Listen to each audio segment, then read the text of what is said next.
Ghosted, Gagged, and Gay, the podcast where we talk about queer love, messy dating stories, heartbreak, healing, and what it actually takes to build relationships that feel safe and real. I'm your host, Lonay, a relationship coach and rapid transformational therapy practitioner. And I help queer men break toxic patterns, heal the root of what keeps them stuck, and learn how to choose love from self-worth instead of fear. If you want support with your dating patterns or your relationship, you can always book a free call with me. Links are in the show notes.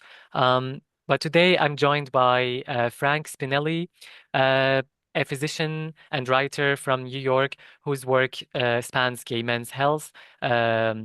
Memoir and fiction. He's written The Advocate Guide to Gay Men's Health and Wellness, the memoir P. Shy, and Angelo Perota mystery series. Plus, he's appeared across major media outlets and worked on documentaries, including the Emmy-nominated 30 Years from Here. Welcome, Frank. Oh, thank you for having me. Nice to be here. Yeah, nice to have you. So, for the listeners, Frank is here to talk about his new standalone psychological thriller, Precious Friends, Murder in Sag Harbor. And we're also going behind the beautiful masks people wear in relationships, shame, secrecy, betrayal, and what happens when we are terrified to be fully seen.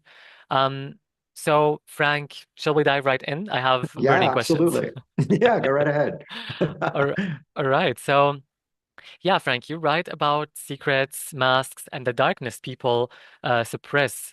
In queer relationships, what do you think shame most commonly makes us hide?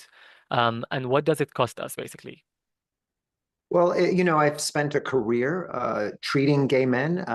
For most of my career, it's working with people living with HIV, and certainly there is um, a whole part of that group that feels stigma about having HIV. So I've certainly had to work with people through their trauma. But even before that, you spoke about the work that I had done with a memoir titled Pishai.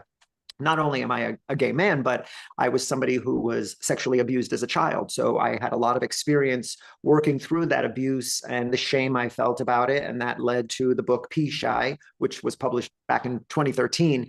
And certainly as part of the therapy, I worked with many different therapists. One of them in particular was an art therapist, and she encouraged me to write. And so the Angelo Parata series is a way for me to find a therapeutic outlet through creativity, which I think everybody should do, whether it's painting, drawing, writing music, poetry, or writing fiction. I think it's very therapeutic. And so that is one of the outlets. But a lot of the work that I have done professionally has been focused on research regarding shame, not only with gay men, but men and women and cisgender and transgender and non-binary shame. And your question was, what do gay men feel the most shame about? And I Yeah, looked like, it up for you in particular. So number one, it's internalized homophobia. Growing up in a society that historically stigmatizes same-sex attraction, many gay men absorb those messages. We grow up thinking there's something fundamentally wrong with us, that we're broken because, for the most part, we don't identify with our parents or our siblings. We're unique to them, unless you have gay parents. But for the most part, most people do not. So most gay men grow up feeling other, like an orphan in their own family. And that can really cause them a great deal of shame.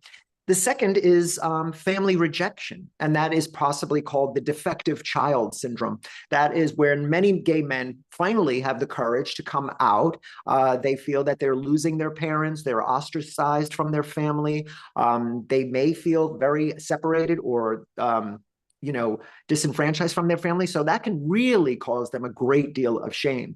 And then, of course, there's the religious aspect. Many gay men are raised in traditional cultural religious families that don't approve or don't condone gay life. And so, of course, not only are you ostracized from your family, people you love, but you're ostracized from the community and the religious aspects from it.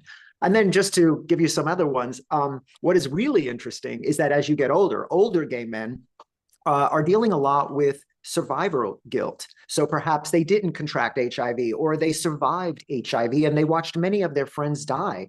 That can cause a great deal of shame. And then finally, it is getting older. Among gay men, feeling invisible from the very men that you felt attracted to at one point and no longer feel like you are attractive. And that can be really difficult for many gay men as they age. And so to when I was considering all of this, and certainly in the work, I have another book coming out on shame, believe it or not, in August. But for this book, Precious Friends, I wanted to explore what it would feel like for a gay couple Hmm. who had been married for a long time, who have a child, and what is the exploration of all of different family dynamics, like open relationships and getting older and being gay, and what that might look like. And certainly in this beautiful area where they live in the Hamptons, there are a lot of secrets, and people wear a lot of masks, Yeah. both to protect themselves and to swim in the same circles Yeah, in definitely. secret. Yeah, definitely. I would be really like into listening to actually what the book is about. I have prepared some questions Yeah, for you about the book, but I will ask you in a little bit. sure. Um, so yeah, so what do you say? So yeah, like shame basically shows up in a lot of like aspects in our lives, right? Like in Right. sex, in love, body image, commitment, vulnerability. And as you said, like different generations then deal with different set of problems, or maybe some generations deal with more sets of like the sets of problems are even much more than other generations, especially in many Western countries. Um, so.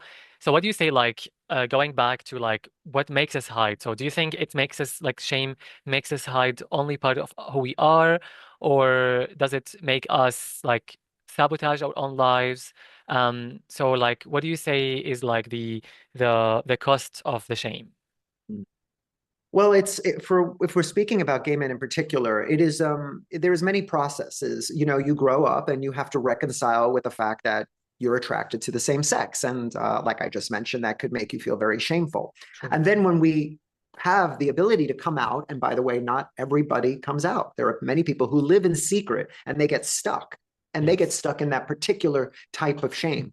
But then for many people like us who come out, we go through this whole other process among our own peers, among gay men, where we're very judgmental and we stereotype each other. Certainly, there's a lot of shame about sexuality and what you enjoy during sex. I mean, there is the whole idea of making men feel badly about wanting to bottom, and what a bottom is versus a top, and how we attach certain stereotypes to that. And so there's certainly a great deal of shame about that. True. Certainly, I think we've come a long way with when I speak to gay men now who are younger, they are certainly much more attuned to who they are. They don't really assign themselves a label, and people are more fluid.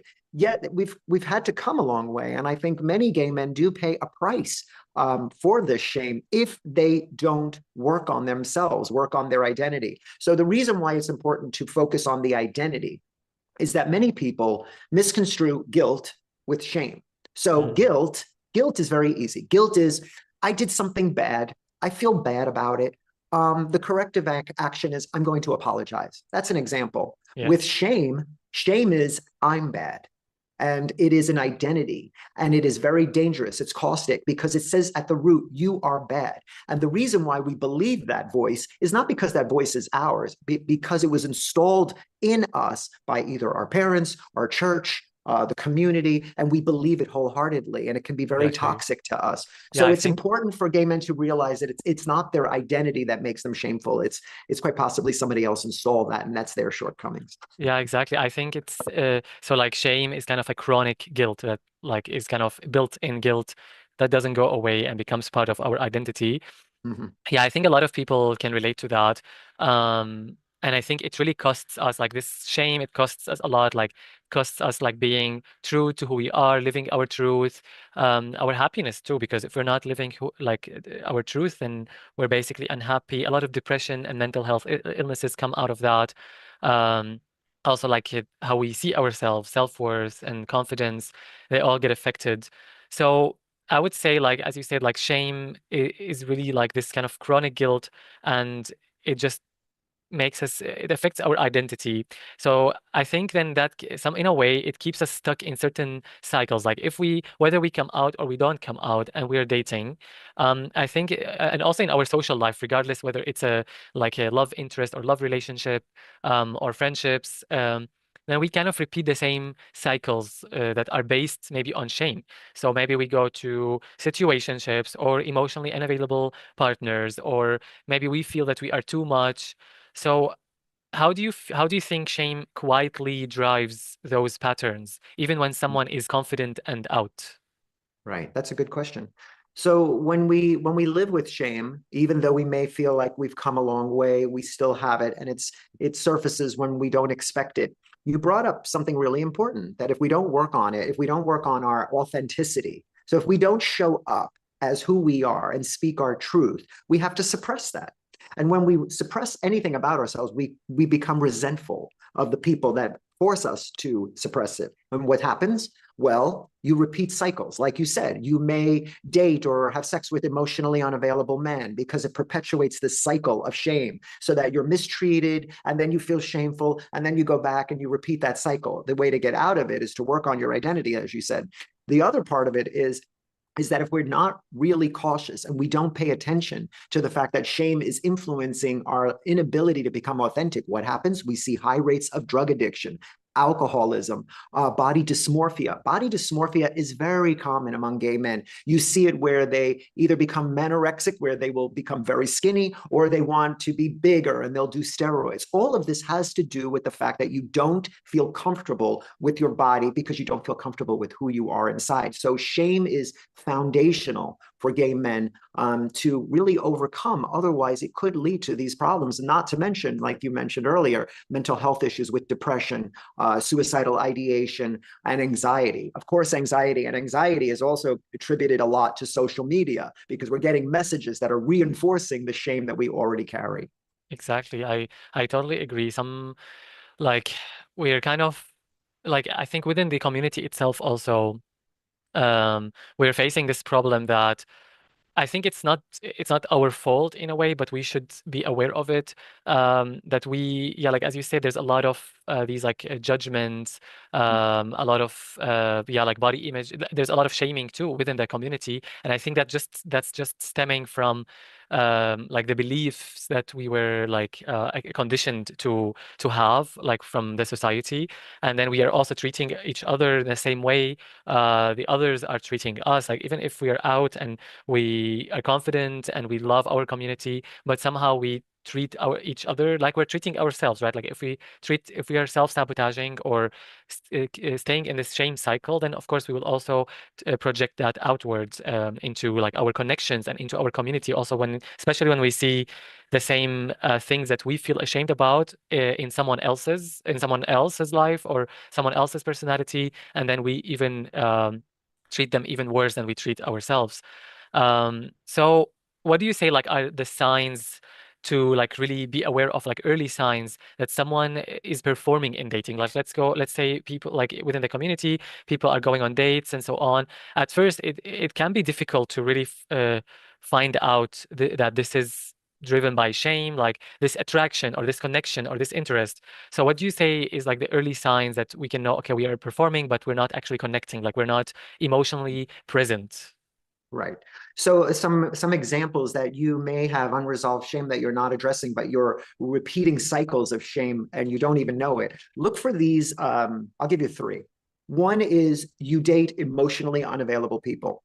You date people who don't connect with you. You date people who keep you secret, who minimize your feelings, any of that, or people that exhibit narcissistic behavior. It may be a sign that you're drawn to somebody who may reflect something in your past, and you're repeating that cycle because in your mind you hope you can change them, which is never true. The second is look for signs that you feel that it is your job to make the other person happy. These people are, I call them the sponges, and they also will absorb everything. And you feel you need to just make them happy. Your happiness exists only if they're happy, instead of identifying that what makes you happy. What are the boundaries you need to set? And one of the hardest things for people who experience trauma or shame to do is set boundaries. So a boundary is healthy. A boundary is I end and this is where you begin. And it's very clear that this is what I need from the relationship. And if you cannot set a boundary, then that's your own shortcomings because you feel that if you do, they won't love you. And that's not true.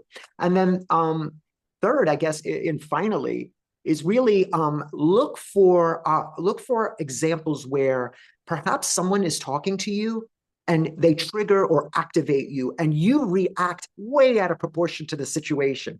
And so an example of this is maybe your boss said, you know, you could have done a better job, and you immediately hear your dad because your dad used to talk to you like that. And you're like, don't talk to me like that. It has nothing to do with the situation, but you have unresolved shame and you're bringing it into the present. So those are just three examples that I can think of immediately where you might be dealing with unresolved shame that's continuing on in the present. Yeah, exactly. And I may add actually something Yeah. to that. Like one of, I would say also uh, try to, whenever you are like talking with yourself, try to be aware, like try to write down, like you had a conversation about a certain topic, like internal conversation, just try to write down how you spoke to yourself, how you, like the words that you used. And from there you can see, because more likely, or most of the time, if you are dealing with internal shame, and especially if it's very subtle and it's not so obvious to the outside, then most likely you would be using like harsh words when you're dealing with Mhm. yourself. And I think Yeah. that's also one of the signs that you could tell, like especially after a date. Like if you go on a date and you really like this person, and you come home, and then of course like there's overthinking, maybe like for many Mhm. people who are Right. dealing with shame. And then from the overthinking, just try to, after this overthinking session, let's call it, it has passed, like try to recall like some of the things that you say to yourself, the thoughts, the feelings, the words you used. And from there you can also find out, like, was I harsh with myself? Did I doubt myself so much? And like what is like maybe also find out later how many of these doubts were true or not true. And then from there you can find out whether there could be like a shame pattern, let's call it. Yeah. No, I think you're absolutely spot on. I think, what I tell a lot of my clients is this. When you feel yourself getting trapped in the shame cycle, when you're listening to that voice, ask yourself this: what are the thoughts, but what are the facts? So you imagined a date. You said, you gave an example of the date, right? You come home, I like this guy. How did it go? Well, you were an idiot. You shouldn't have said those things. You were all over him. Whoa, whoa, whoa. So stop yourself and say, what are the facts? I had a good time. He was laughing. I was laughing. I didn't say anything inappropriate. I didn't drink too much. Really, what I tell everybody, talk to yourself like you would talk to your best friend. What would I, you say to your best friend? You wouldn't tell them they're an idiot or they messed up. That's the shame speaking. So be your own best friend and remind yourself of the facts, not the thoughts. yeah, exactly. I had to smile because I also repeat the exact same word in the exact Yeah. like the exact same sentence in the exact wording to my clients too. Yeah. So, It's but yeah, it's it's a it's good very tip. true. Yeah, exactly. So, like shortly, if someone realizes shame is running the show, like what would you say is like a first simple step that's actually doable, that doesn't really require Mm. this person to change their whole personality overnight? So just like a first step, I guess it was given a bit like the awareness part of it, but like, do you have any other first Yes, I step that do. is simple? Yes, please. So a good trick, which I utilize all the time in my own life, and I recommend it for everyone because you can use it in many different parts of your life, is to root yourself in the four P's. So if you find yourself in any type of crisis or you have a decision to make, pause. Pause yourself, be present in the moment, ponder the possibilities of what's going on. Why am I feeling this way? What's bringing this on? Ask yourself, check in with yourself. And only then can you get the fourth P where you could see the possibility. I find all too often we react. We react too quickly. So, because this is hard to do in real life, what I suggest you do is the next time you're talking to somebody and it's a casual conversation, when they stop talking, you pause. You count to three in your head and then you speak because it'll teach them that you're listening and it'll trigger your brain to realize, okay, we're going to pause here. We're going to think about a response. And guess what? You'll be making the decision instead of shame speaking on your behalf. But you have to practice, but root yourself in the four P's. It's saved me from a lot of heartache and headache. Yeah, actually, that's a really good tip. I think, yeah, like when it's like at the same time you're listening to the other person, but you're also Mhm. listening to yourself. Like you're giving yourself time to listen to what's actually happening and take over, or like take control over the conversation, than letting shame Right. take over, basically. So, Frank, I'm curious to hear more about your book because I think it's very kind of connected to this topic. So, your book, Precious Friends, Murder Friends. in Sag Harbor, it's set in the Hamptons, marriage Mhm. under pressure, Yeah. betrayal, public humiliation, and then a murder. Mhm. Um, what drew you to this story, and what were you really exploring underneath the plot? Right. Well, like I said earlier, I was writing this book, but I've also been doing research in shame. Mhm. And so, like I said, this summer is going to be very busy for me because in August, my nonfiction book, The Shame Compass, which you can read and get the facts about the four Ps, are in that. But Okay. writing simultaneously, I wanted to explore in a fictional way how shame really affects a marriage. And the lead character in this book is somebody who has money and is successful. He's married and they have an adopted son, but he also has cancer from last year and he survives and he's fine. But there is something that really impacts him. Not only does he get cancer, but he's really coming to grips with aging and being an older gay man. And his husband begins to have a series of affairs. And he tries to pretend that it doesn't bother him, but it really does. And so he denies himself. He denies his ability to be authentic. And so it begins sort of this story that takes place with him trying to come to grips with the fact that one of his husband's lovers has been killed at a party, and the evolution of his arc to really come to grips with his identity and who he is, but at the same time doing it in a very glamorous place like the Hamptons. Okay, wow. So that's the newest book that will come out in August. No, no, no. That's Precious Friends. It's out Oh, now. It came out June that's 2nd. that's The precious. book, my other book, The Shame Compass, is about really coming to grips with working on shame. And I use the compass as a framework. So it's a mnemonic, COMPASS. It's a framework of how to work through the process of shame by confronting, observing, mapping, processing, accepting, and sustaining. And the last S is in service. And maybe you'll have me back and we'll talk about it more in August. Yeah, that would be actually amazing. I think the two books kind of like maybe it's first good to read like the Precious Precious Friends. Friends and then the Yeah. Shame Yeah, Compass. you that might be well, yeah, because it'll be out in August, so you'll get a chance to do that. Yeah. Yeah, exactly. Yeah. So the theme is like the most precious friends hide the darkest secrets. Mhm. What do you think people underestimate about how secrecy affects intimacy?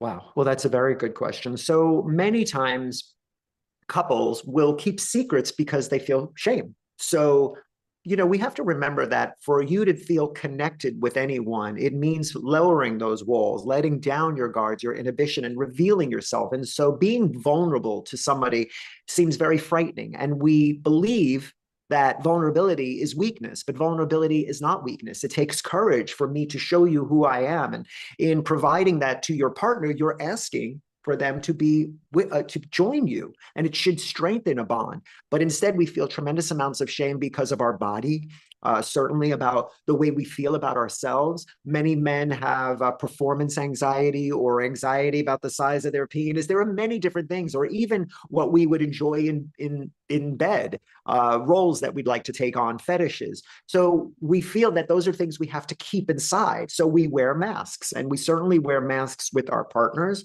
in bed, in real life, but we also wear masks with our friends and people we associate with because we want to show a persona and we want people to believe that persona. And sometimes it's easier for us to put on a show or wear a mask instead of revealing who we really are because we could never accept the rejection we think we're going to get.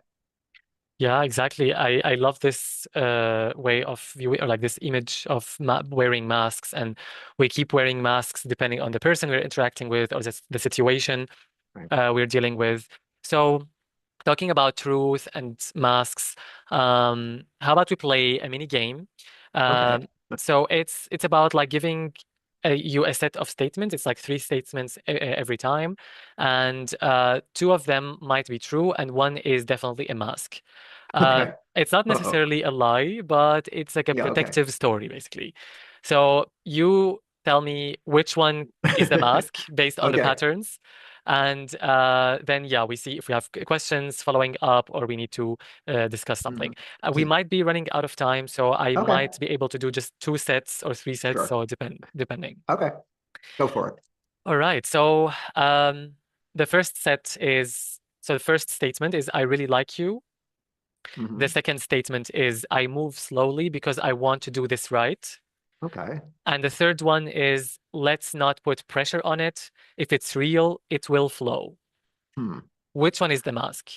Well, it's really hard to say I really like you. I mean, you don't know where you are in that, but if I had a guess, I don't know. I'm going to say let's not put pressure on it. If it's real, it'll flow. Yeah, yeah, that's true. Okay, good. Yeah, it seems a little hokey when somebody says no pressure. If it's real, it'll happen. I mean, you don't have to preface it like that. If it's real, it's real. When anybody says let's not put pressure on it, it means pump the brakes, calm down.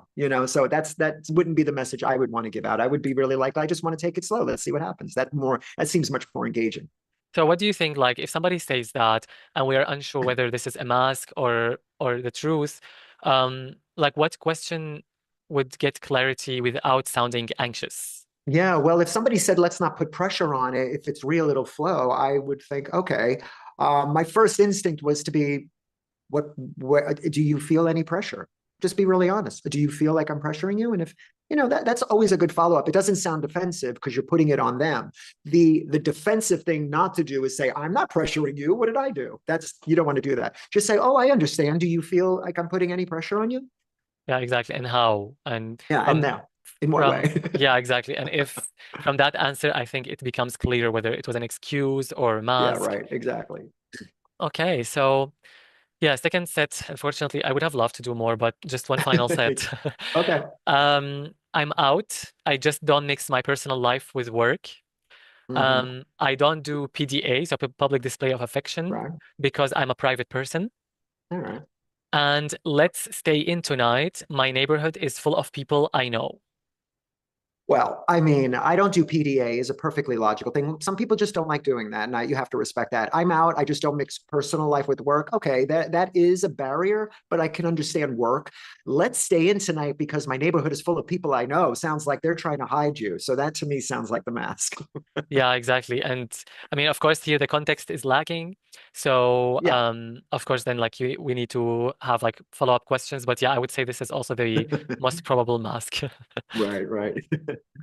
Yeah, then maybe I will have you again Yeah. on the show because I think it could be nice to have you when like the newest book comes out, like the Yeah, Shame it's in Compass. August. Sure. That'd be Uh, great. yeah, so before we end the episode, Frank, what's one thing you wish queer men understood about shame so it stops controlling their love lives? Well, that's a really good question. So the one wish I would have for gay men to think about with regard to shame is that it is not a moral failing. You exist and you are who you are, and you should be unapologetic about that. And remember that whoever you are and whoever you wish to be, it would be better for you to feel very comfortable and authentic in your own body because then you will find somebody who appreciates you for who you are. You're never too much and you're never not enough. Wow, that's applause. It's really good. Yeah, I wouldn't have been able to put it better than that. So yeah, I can see you're definitely a writer, an author, a very good one. Oh, thank you. Yeah, so people can find your book Precious Friends, Murder in Sag Harbor on your website, right? Yeah, you can go to my website at frankspinelli.com, or you could go anywhere you buy books, like Amazon or wherever you can purchase books. It'll be available. Yeah. Okay, sounds good. And like so basically, what would you say you want people to take or like readers to take away from your book? Well, with Precious Friends, I hope you find it enjoyable. And I really, really hope that you come away with it not thinking this was a gay story, but a story about a gay couple. And I think that's what's really important. I was really fascinated with the idea of marriage and having children, but also, weathering through the storms of trauma that happens in people's lives. So even though they're gay characters, I hope you just realize that they're good people who just come up against some bad things. Exactly. Okay. Yeah, then I will thank you, Frank, so much. This was a very beautiful and powerful conversation. Oh, thank you for And having me. yeah, of course, I will list all of your links, so your book link and your Instagram in the show notes. Yeah. Um, and yeah, if you are listening and you're tired of repeating the same dating cycle, situationships, mixed signals, emotionally unavailable partners, and you want support breaking these patterns and building secure love, you can always seek help, whether from me or Frank or people who are really actively like wanting to help our community. And it's not shameful to seek help. It's not shameful to seek support. And even reading a book like Precious Friends or The Shame Compass later can also be one like a very powerful step towards healing. So yeah, thank you again, Frank. And for the listeners, I hope you enjoyed the episode. And until the next episode, please be kind to yourself and to each other, and don't be too judgy with yourselves. All right, Frank, then have a nice day. Thank you so much. Take care. Yeah, you too. Bye bye.